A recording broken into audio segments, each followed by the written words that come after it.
Hello दोस्तों, नमस्कार। मैं अपने YouTube चैनल पर आप सभी का हार्दिक स्वागत करता हूं। कैसे हैं आप लोग?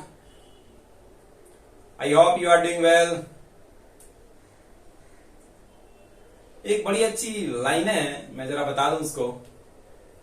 मैं अभी देख रहा था कहीं, success comes from experience and experience comes from bad experiences.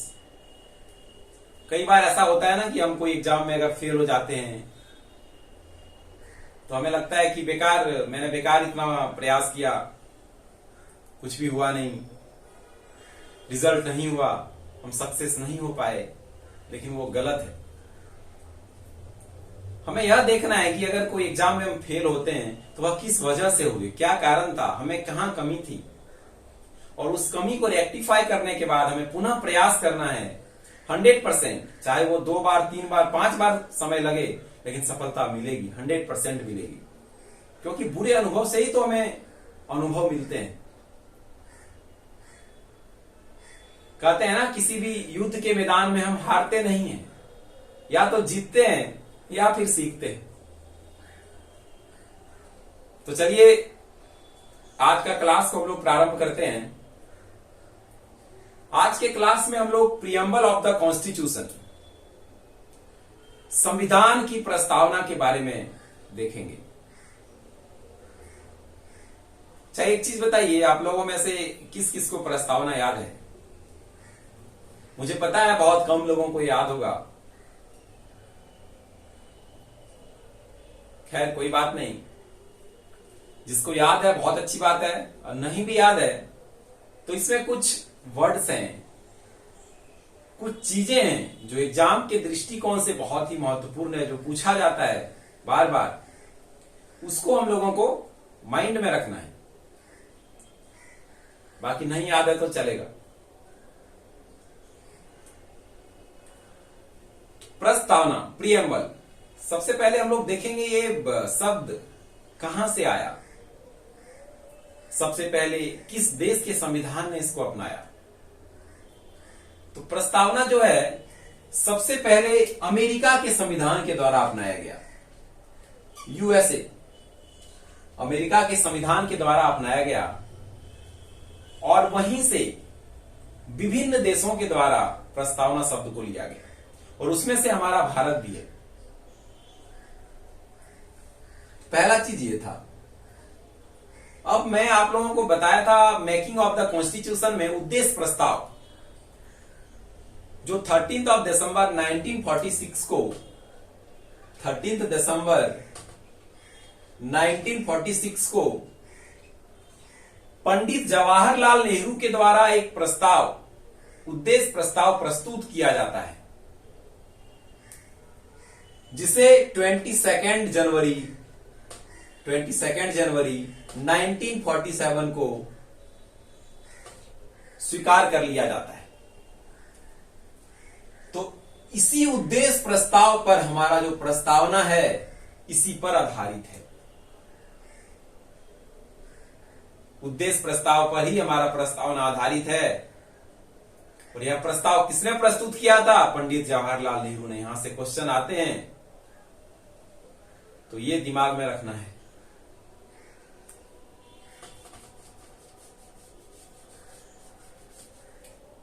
क्या है प्रस्तावना? है क्या? देखिए, किसी भी देश का संविधान को हम इतने आसानी से पढ़ नहीं सकते, समझ नहीं सकते, इतना बड़ा होता है। भारत की बात करें तो भारत का तो सबसे लंबा लिखित संविधान है। तो कम समयों में पूरे संविधान को जानने के लिए यह प्रस्तावना है। तो प्रस्तावना क्या है? संविधान का सारांश है, संविधान का परिचय कराता है कि हमारे संविधान में क्या है, किसी भी देश के संविधान में क्या है, एक रफ आइडिया बताता है। कौन? प्रस्तावना। तो इसीलिए हम लोग प्रस्तावना को संविधान का परिचय पत्र भी बोलते हैं। क्या बोलते हैं? प्रस्तावना को परिचय पत्र। परिचय पत्र, प्रस्तावना को परिचय पत्र भी बोला जाता है। किसका? संविधान का।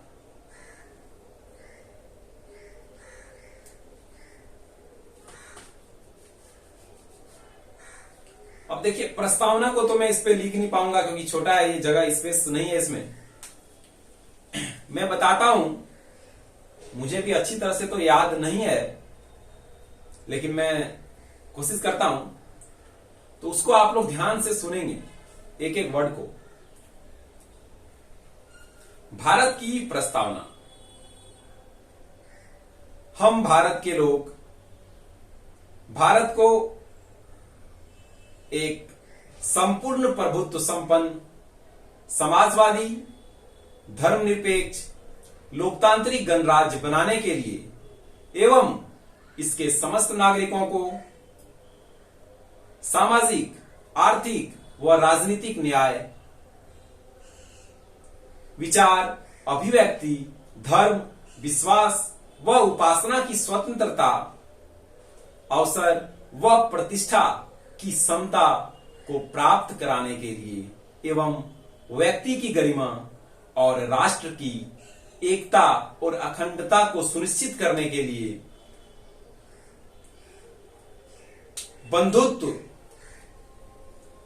बढ़ाने के लिए दृढ़ संकल्पित होकर आज इस संविधान सभा द्वारा दिनांक 26 नवंबर 1949 ईस्वी को एतद द्वारा इस संविधान को अंगीकृत, अधिनियमित व आत्मर्पित करते हैं। तो ये पूरा प्रस्तावना था। हो सकता है कहीं कुछ मिस्टेक हुआ हो तो देख लीजिएगा आप लोग। तो इसमें कुछ शब्द हैं, हम लोग इस शब्द के बारे में विस्तार से नहीं जानेंगे, एक एक लाइन में देखेंगे क्या है, आखिर ये शब्द है क्या, उसके बारे में एक एक लाइन में हम लोग देखेंगे। तो सबसे पहले मैंने बताया संप्रभुता। संप्रभु राष्ट्र हो गया भारत। कब से? 15 अगस्त 1947 से। तो मतलब संप्रभुता का मतलब क्या है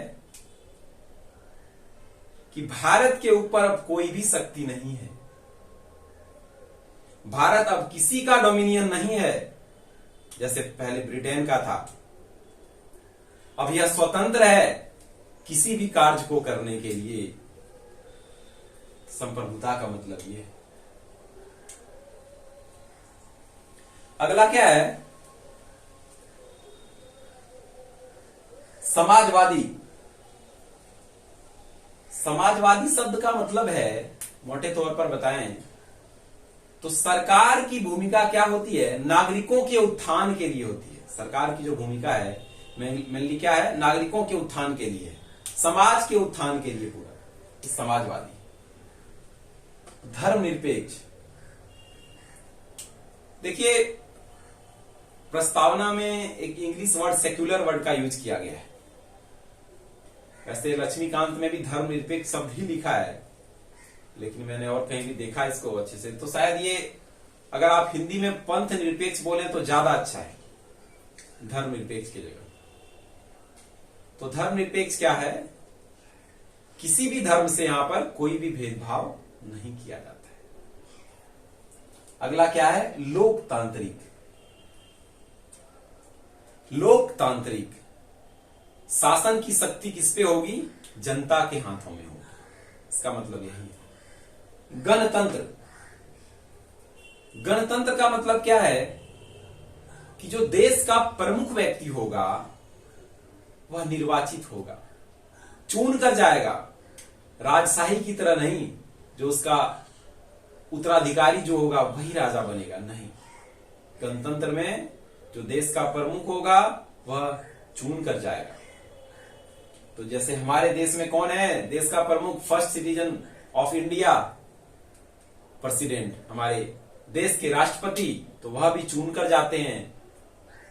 अप्रत्यक्ष माध्यम से उनका चुनाव होता है, लेकिन चुनकर ही जाते हैं। इसके बाद क्या है? हमने बताया प्रस्तावना में इसके समस्त नागरिकों को सामाजिक, आर्थिक व राजनीतिक न्याय। तो एग्जाम में क्वेश्चन पूछा जाता है कि संविधान, भारत के संविधान के प्रस्तावना में कितने प्रकार के न्याय की बात कही गई है?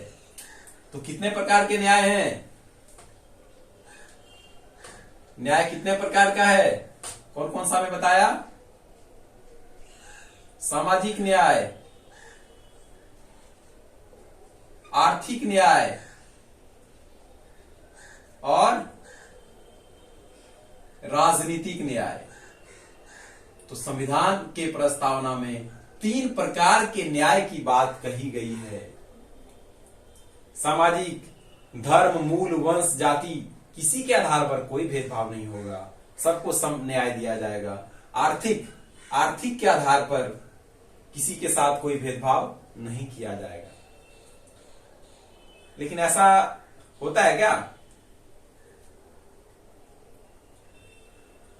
आप अपने रिश्तेदार में देखते होंगे कि जो ज्यादा आर्थिक रूप से मजबूत है उसको कुछ ज्यादा ही वैल्यू दिया जाता है। अगर नहीं दिया जाता तो बहुत अच्छी बात है, लेकिन मैं बहुत देखा हूं ऐसा। और जो थोड़े गरीब हैं उनको उस तरीके से बिहेव किया जाता है। रिश्तेदार छोड़िए, कहीं भी आप बाहर ही चल रहे हैं तो अच्छा सूट बूट में है तो उससे हम अच्छे से बात करते हैं।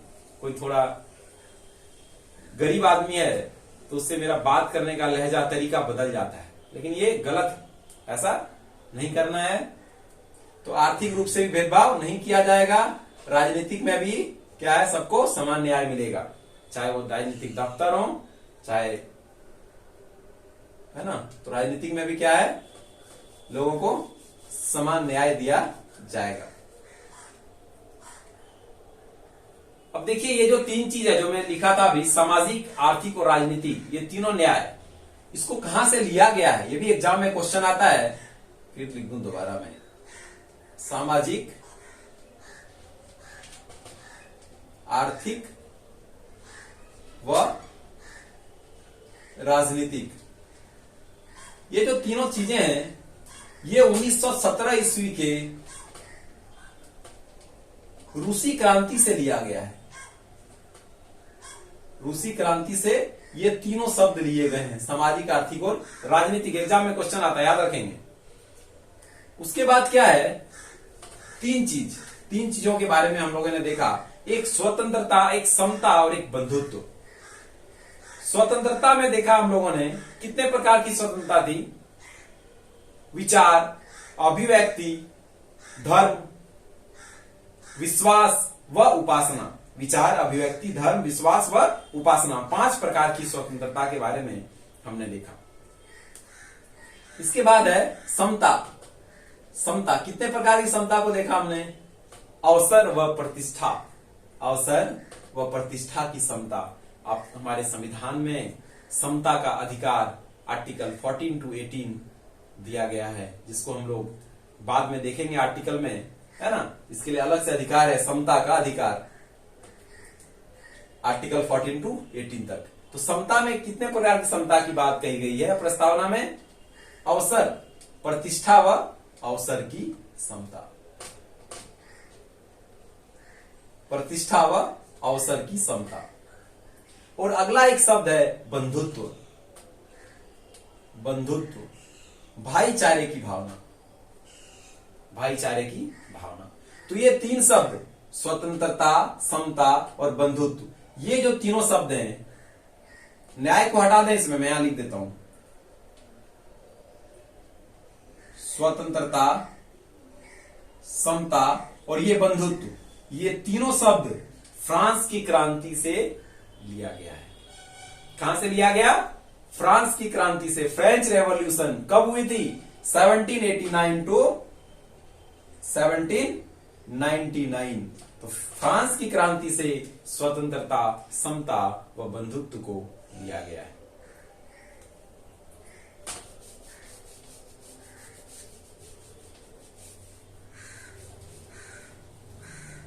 अब क्या है, इसके बाद हम लोग देखेंगे कि प्रस्तावना संविधान का भाग है या नहीं है। संविधान प्रस्तावना का भाग है या नहीं है। तो इससे संबंधित एक केस आया था 1960 में। 1960 ईस्वी में बेरुबाड़ी संघ क्या था? बेरूबाड़ी, बेरूबाड़ी संघ। तो इसमें क्या बताया कि प्रस्तावना संविधान का भाग नहीं है। क्या बताया? प्रस्तावना संविधान का भाग नहीं है। अब पुनः 1973 में केशवानंद भारती, कौन आते हैं? केशवानंद भारती। इसमें क्या बताया सुप्रीम कोर्ट ने? केशवानंद भारती में 1973 के केशवानंद भारती मामले में बताया कि जो प्रस्तावना है वह संविधान का भाग है। क्या है? प्रस्तावना संविधान का भाग है।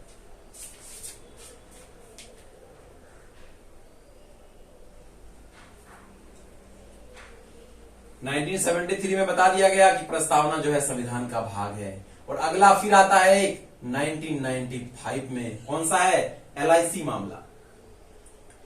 LIC मामले में क्या है? इसमें क्या? LIC of India, LIC of India, LIC of India मामले में क्या बताया सुप्रीम कोर्ट ने कि प्रस्तावना जो है संविधान का आंतरिक हिस्सा है ना? याद रखना है, 1960 में बेरूबाड़ी ने बताया हिस्सा नहीं है, केशवानंद भारती ने बताया हिस्सा है। और 1995 में क्या बताया LIC ऑफ इंडिया मामले में कि प्रस्तावना संविधान का आंतरिक हिस्सा है। ठीक है। अब इसमें हम लोग देखते हैं संशोधन। क्या प्रस्तावना में संशोधन किया जा सकता है? सेम चीजें हैं। जब प्रस्तावना संविधान का अंग है तो इस पर संशोधन क्यों नहीं किया जा सकता? क्योंकि संविधान में हम संशोधन करते हैं ना, बशर्ते कि हमें यह ध्यान रखना होता है कि उस पे, उसके मूल ढांचे पे कोई प्रभाव ना पड़े। आर्टिकल 368 के तहत संविधान संशोधन करने का अधिकार है, बशर्ते कि उसके मूल ढांचे में कोई प्रभाव ना पड़े। तो अगर प्रस्तावना बता दिया गया कि संविधान का हिस्सा है तो इसमें संशोधन क्यों नहीं होगा? तो प्रस्तावना में संशोधन किया जा सकता है, संशोधन किया जा सकता है, अमेंडमेंट हो सकता है, अमेंडमेंट होगा प्रस्तावना में। तो क्या भारत के प्रस्तावना में अभी तक एक भी बार संशोधन हुआ है? जी हां, हुआ है। कितने बार हुआ है? तो एक बार हुआ है। कब हुआ है? 1976, 42वां संविधान संशोधन, 42nd कॉन्स्टिट्यूशनल अमेंडमेंट 1976 के द्वारा प्रस्तावना में एक बार संशोधन किया गया है। तो उसमें क्या संशोधन किया गया था?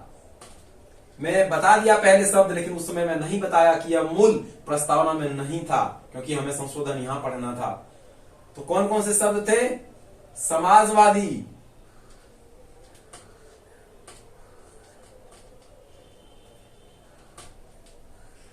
पंथ निरपेक्ष एवं अखंडता। समाजवादी, पंथ निरपेक्ष एवं अखंडता, यह जो तीन शब्द है वह 1976 में 42वें संविधान संशोधन के द्वारा प्रस्तावना में जोड़ा गया था। तो प्रस्तावना में अभी तक एक बार संशोधन हुआ है और आपका प्रस्तावना का चैप्टर यहां से समाप्त होता है। इससे ज्यादा प्रस्तावना में कुछ नहीं पढ़ना है हम लोगों को। तो अगले क्लास में हम लोग आगे के चैप्टर को देखेंगे। ओके, आज के लिए इतना ही। बहुत बहुत धन्यवाद आप लोगों का वीडियो में बने रहने के लिए। Thank you so much.